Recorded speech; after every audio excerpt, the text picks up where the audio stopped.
नमस्कार, जय हिंद दोस्तों। आज हम संविधान के टॉपिक के अंतर्गत संपत्ति अर्जन के अधिकार आर्टिकल 31, 31 ए बी सी के प्रावधानों को विस्तार पूर्वक समझने वाले हैं। तो चलो शुरू करते हैं। आज का जो टॉपिक है संपत्ति अर्जन के अधिकार आर्टिकल 31। जब मूल संविधान बना था तो संविधान ने नागरिकों को 7 प्रकार के मौलिक अधिकार प्रदान किए थे, जिसमें से छठवां मौलिक अधिकार संपत्ति अर्जन के अधिकार था।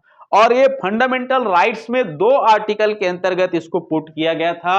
आर्टिकल 19(1)(f जो अर्जित संपत्ति से संबंधित थी, और दूसरा है आर्टिकल 31 पैतृक संपत्ति। पहले ये मौलिक अधिकार था।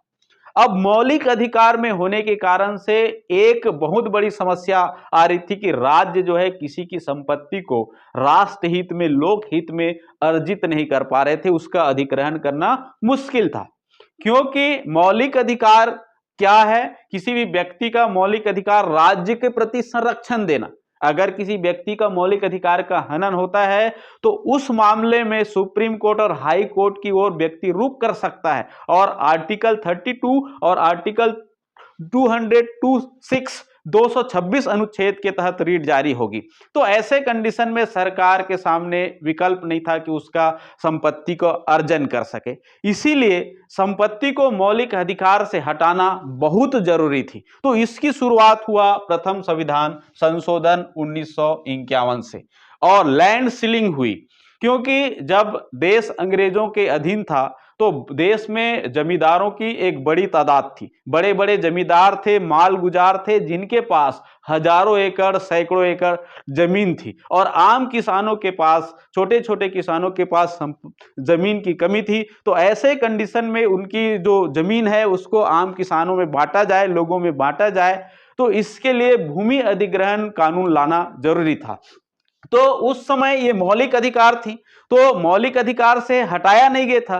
तो इसलिए क्या किया, बड़े सफाई के साथ इसमें प्रथम संविधान संशोधन किया गया और लैंड सीलिंग एक्ट, भूमि अधिग्रहण कानून लाया गया संसद में 1951 में, और 9वीं अनुसूची में डाल दिया गया। तो 9वीं अनुसूची एक ऐसा था उस समय कि इसको न्यायिक समीक्षा के दायरे में लाया नहीं जा सकता। तो एक प्रकार से जो फंडामेंटल राइट्स के बचाव में आदमी कोर्ट का रुख करता है, उससे बचाव हो गया था, क्योंकि 9वीं अनुसूची में डाला गया था। बात समझ में आ रहा है ना?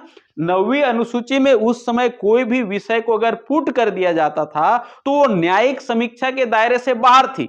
तो उस समय ये फंडामेंटल राइट्स के अंतर्गत था। संपत्ति अर्जन के अधिकार 44वें संविधान संशोधन तो बाद में हुई, तो उस कंडीशन में इसको 9वीं अनुसूची में डाल दिया। लैंड सीलिंग हुआ, देश भर में भू आंदोलन चलाए, विनोबा भावे जैसे समाज सुधारक ने भूदान आंदोलन चलाया, जिससे बहुत सारे जमींदारों के जो जमीन है वो आम नागरिक है, आम किसान को प्रदान किया गया। अब धीरे धीरे आगे बढ़ा, संपत्ति के अधिकार को हमको हटाना है मौलिक अधिकार से, तो इसके लिए 44वें संविधान संशोधन हुआ 1978 में, और उसमें क्या प्रावधान किया गया? तो संपत्ति के अधिकार को मौलिक अधिकार से हटा दिया गया और उसे विधिक अधिकार बना करके जो संविधान के भाग 12 में अनुच्छेद 300 का में जोड़ दिया गया। अब ये फंडामेंटल राइट्स न रहा, क्या रहा? विधिक अधिकार। विधिक अधिकार का मतलब है राज्य तो चाहे तो किसी भी देश के नागरिक का संपत्ति को कानून बना करके क्या कर सकता है? अधिग्रहण कर सकता है, क्योंकि ये विधिक अधिकार है। अब मौलिक अधिकार नहीं है, अब कोई खतरा नहीं है। इसके ऊपर सुप्रीम कोर्ट और हाई कोर्ट में याचिका नहीं लगाया जा सकता कि सरकार ने क्या कर लिया, किसी व्यक्ति की संपत्ति को क्या कर लिया? अधिग्रहण कर लिया। तो ये है 44वें संविधान संशोधन, जिसमें जो फंडामेंटल राइट्स, छठवां मौलिक अधिकार संपत्ति के अर्जन के अधिकार था, उसको अब वहां से हटा दिया गया। जोड़ा कहां गया? भाग 12 में और आर्टिकल 300 का। अब ये मौलिक अधिकार ना रहा, ये कानूनी अधिकार रहा। इसका मतलब है कानूनी अधिकार के संदर्भ में राज्य को पावर है कि कानून बना करके किसी भी व्यक्ति के संपत्ति को अधिग्रहण या अर्जित किया जा सकता है। तो हम आगे बढ़ते हैं। इसी के अंतर्गत हम आर्टिकल 31 ए को देखते हैं, तो ये क्या कहता है, लोकहित में राज्य की संपत्ति का अधिग्रहण उसे मौलिक अधिकार के हनन के आधार पर चुनौती नहीं दिया जा सकता। प्रथम संविधान संशोधन में इसे जोड़ा गया था। किसको जोड़ा गया था? 31A। क्या कहता है? लोकहित में। अब सरकार को बहुत सारे इंफ्रास्ट्रक्चर का डेवलपमेंट करना रहता है। अगर रोड बनाना है, आपको रेलवे बनाना है, पुल बनाना है, तो नागरिकों के संपत्ति को अधिग्रहण करना अनिवार्य होगा, क्योंकि लोगों के अगर जमीन से ये गुजर रहा है तो सबसे पहले सरकार को उसको अधिग्रहण करना पड़ेगा, क्योंकि वो प्राइवेट जमीन है। तो ऐसे कंडीशन में कोई ना कोई तो एक्ट होना चाहिए। तो प्रथम संविधान संशोधन हुआ 1951 में और आर्टिकल 31A जोड़ दिया गया, और जिसके तहत यह कह दिया गया कि लोकहित में राज्य संपत्ति का अर्जन कर सकती है और इसे मौलिक अधिकार के हनन के आधार पर चुनौती नहीं दिया जा सकता। प्रथम संविधान संशोधन के द्वारा 1951, और इसको 9वीं अनुसूची में जोड़ दिया गया। उस समय 9वीं अनुसूची का प्रावधान था कि उसकी न्यायिक समीक्षा के दायरे से बाहर थी। 1973 में जब केशवानंद भारती वाला मामला आया, तब यह बात उठी, सुप्रीम कोर्ट ने निर्णय दिया कि न्यायिक समीक्षा होगा, चाहे 9वीं अनुसूची रहे। तो यह प्रावधान, उसके बाद इसमें 17वें संविधान संशोधन 1964 में हुआ। तो संशोधन में एक शब्द और जोड़ा, कृषि भूमि का अगर राज्य अर्जन करती है, किसानों की भूमि का अधिग्रहण करती है, तो उसके लिए पर्याप्त हर्जाना का प्रावधान, ये 17वें संविधान संशोधन के माध्यम से 1964 में जोड़ी गई, इसी आर्टिकल 31A के अंतर्गत जोड़ी गई। अगर राज्य किसी किसानों की भूमि को अधिग्रहण कर रहा है, किसी किसान का भूमि को क्या कर रहा है, अर्जन कर रहा है, तो उसके लिए पर्याप्त क्या देना पड़ेगा, हर्जाना देना पड़ेगा, उनको क्या देना पड़ेगा, पैसा देना पड़ेगा। अब आर्टिकल 31B को देखते हैं। प्रथम संविधान संशोधन 1951 के द्वारा जोड़ी गई चीजों को 9वीं अनुसूची में जोड़ दिया गया। तो यहां पर प्रावधान है, फर्स्ट संविधान संशोधन के माध्यम से जो भी प्रावधान हुए थे, लैंड सीलिंग वगैरह, उसको किसमें जोड़ दिया गया, 9वीं अनुसूची में। और उस समय क्या था कि 9वीं अनुसूची में शामिल कोई भी कानून मौलिक अधिकार की उन्मुक्ति से प्रदान करता है, मौलिक अधिकार से संरक्षण प्रदान करता है। कहने का मतलब है, यहां पर जोड़ी गई प्रावधान को हम इस आधार पर चैलेंज नहीं कर सकते थे, क्योंकि मौलिक अधिकार का हनन हुआ है। तो संपत्ति का अधिकार उस समय मौलिक अधिकार था। तो केशवानंद भारती केस हुआ, आपको मालूम है, बहुत प्रसिद्ध केस है, सुप्रीम कोर्ट का मामला, केशवानंद भारती बनाम पंजाब राज्य, ये 1973 का मामला है, जिसमें सुप्रीम कोर्ट ने स्पष्ट किया कि 9वीं अनुसूची में जोड़े गए विषय का न्यायिक समीक्षा के दायरे के अंतर्गत लाया गया। लेकिन यहां पर और एक बात स्पष्ट किया गया कि यह जो कानून लागू हुआ है 1973 का, सुप्रीम कोर्ट ने जो प्रावधान दिए गए थे कि न्यायिक समीक्षा वाली बात, तो 1973 से पहले जो भी 9वीं अनुसूची में जोड़ा जाएगा वो न्यायिक समीक्षा के दायरे से परे होगी। उसके बाद में जो कानून बनाया जाएगा 73 के बाद, 1973 के बाद, अगर उसे 9वीं अनुसूची में जोड़ा जाता है तो उसकी न्यायिक समीक्षा किया जा सकता है। बात बिल्कुल समझ लीजिए, 1973 से पहले जो भी 9वीं अनुसूची में कानून बना करके जोड़ा गया है राष्ट्र हित में, वो न्यायिक समीक्षा के दायरे से बाहर होगा, और 1973 के बाद जो भी 9वीं अनुसूची में जोड़ा जाए वो उसका न्यायिक समीक्षा किया जाएगा। ये केशवानंद भारती बनाम केरल राज्य के मामले में सुप्रीम कोर्ट का फैसला है। आगे हम बढ़ते हैं, आर्टिकल 31C, ये इंपॉर्टेंट आर्टिकल है। आर्टिकल 31C कहता है, आर्टिकल 31B और आर्टिकल 31C को लागू करने के लिए यदि संसद कोई कानून बनाता है, ये कहां पर है, राज्य के नीति निर्देशक तत्व में, डीपीएसपी में, तो इससे संबंधित आर्टिकल 39B और 39C के संबंधित अगर संसद, पार्लियामेंट कोई कानून बनाता है तो उसे इस आधार पर चुनौती नहीं दिया जा सकता कि यह मौलिक अधिकार का हनन करता है, और खास करके किस मौलिक अधिकार का, आर्टिकल 14 और आर्टिकल 19 का अतिक्रमण हुआ।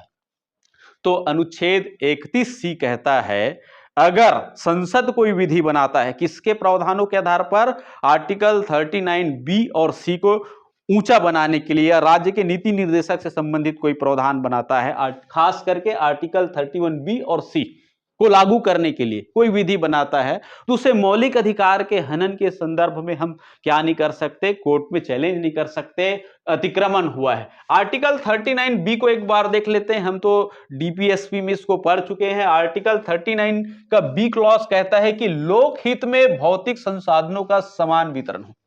नागरिकों के हित में देश में जो भी भौतिक संसाधन है उसका समान वितरण होना चाहिए, यह समाजवादी व्यवस्था है। और आर्टिकल 39 सी कहता है कि उत्पादन के संसाधनों का विकेंद्रीकरण ना हो। आर्टिकल के संसाधन मतलब उत्पादन के संसाधनों का केंद्रीकरण ना हो। इसका मतलब है अर्थ का डिसेंट्रलाइजेशन होने से, मतलब सेंट्रलाइजेशन होने से बचाना है, कि अर्थ का केंद्रीकरण नहीं होना चाहिए। ये आर्टिकल कहता है 39C कि उत्पादन के संसाधनों का केंद्रीकरण ना हो, अर्थ के विकेंद्रीकरण के सिद्धांत पर आधारित है। और इससे संबंधित आर्टिकल 39B और C से संबंधित जो डीपीएसपी के अंतर्गत है, कोई कानून बना रहा है संसद तो उसको इस आधार पर चैलेंज नहीं करेंगे कि आर्टिकल 14 और आर्टिकल 19 को ये क्या करता है, उल्लंघन करता है। और इसे जोड़ा गया था 25वां संविधान संशोधन 1971 में। ये भी प्रश्न है तो समझ लेना। एक बार फिर से देखते हैं शॉर्ट में। संपत्ति अर्जन का अधिकार पहले मूल अधिकार में था, आर्टिकल 19(1) के में था अर्जित संपत्ति, और आर्टिकल 31 पैतृक संपत्ति। प्रथम संविधान संशोधन हुआ लैंड सीलिंग का मामला 51 में और 9वीं अनुसूची में इसको पुट कर दिया गया ताकि इसे न्यायिक समीक्षा नहीं किया जा सकता। लेकिन 44वें संविधान संशोधन के माध्यम से संपत्ति के अधिकार को फंडामेंटल राइट से हटा दिया गया और उसे भाग 12 में आर्टिकल 300 का में जोड़ दिया गया। अब ये विधिक अधिकार है, मौलिक अधिकार नहीं है, संवैधानिक अधिकार है। याद रखना, संविधान में जो भी राइट दिया है वो सब संवैधानिक अधिकार है, चाहे विधिक रहे या मौलिक। तो विधिक अधिकार और संवैधानिक अधिकार दोनों है। संपत्ति का अधिकार, विधि के अनुसार सरकार आपकी संपत्ति की अधिग्रहण कर सकती है। यह हुआ। आर्टिकल नंबर 31A कहता है कि लोक हित में सरकार आपकी संपत्ति की अर्जन कर सकता है और इसे मौलिक अधिकार के हनन के आधार पर चुनौती नहीं दिया जा सकता। प्रथम संविधान संशोधन के माध्यम से इसको जोड़ा गया। फर्स्ट संविधान संशोधन। 17वें संविधान संशोधन में इसमें थोड़ा सा परिवर्तन किया गया। कृषि भूमि के लिए अगर सरकार जमीन को अधिग्रहण करता है, कृषि भूमि किसानों की भूमि का अगर अर्जन करता है तो पर्याप्त हर्जाना देना पड़ेगा।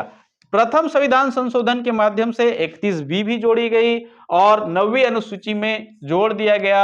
जो भी प्रथम संविधान संशोधन में हुआ है, अमेंडमेंट हुआ है, उसको क्या कर दिया गया, 9वीं अनुसूची में। 9वीं अनुसूची में शामिल कोई भी विषय है उसको क्या नहीं किया जा सकता था, न्यायिक समीक्षा नहीं किया जा सकता था उस समय। लेकिन केशवानंद भारती के मामले में सुप्रीम कोर्ट ने स्पष्ट कर दिया कि 1973 के बाद जो भी कानून 9वीं अनुसूची में जोड़ा गया है, प्रावधान जोड़े गए हैं, वो न्यायिक समीक्षा के दायरे में है। आर्टिकल 31C को 25वां संविधान संशोधन 1971 के माध्यम से जोड़ा गया और इसमें क्या है, आर्टिकल 31B और C के अंतर्गत जो भी प्रावधान बनाएगी संसद कानून बना करके, वो उसे इस आधार पर चैलेंज नहीं किया जा सकता कि उसने मौलिक अधिकार आर्टिकल 14 और 19 का क्या किया है, उल्लंघन किया है। आर्टिकल 39B जो है लोकहित में भौतिक संसाधनों का समान वितरण, आर्टिकल 39C उत्पादन के संसाधनों का विकेंद्रीकरण न हो। कब जोड़ी गई, 25वां संविधान संशोधन में। तो आज का टॉपिक महत्वपूर्ण है और इसे दोहरा कर जरूर देखिए, इससे अक्सर प्रतियोगी परीक्षाओं में प्रश्न बनते हैं। तो जय हिंद, जय भारत।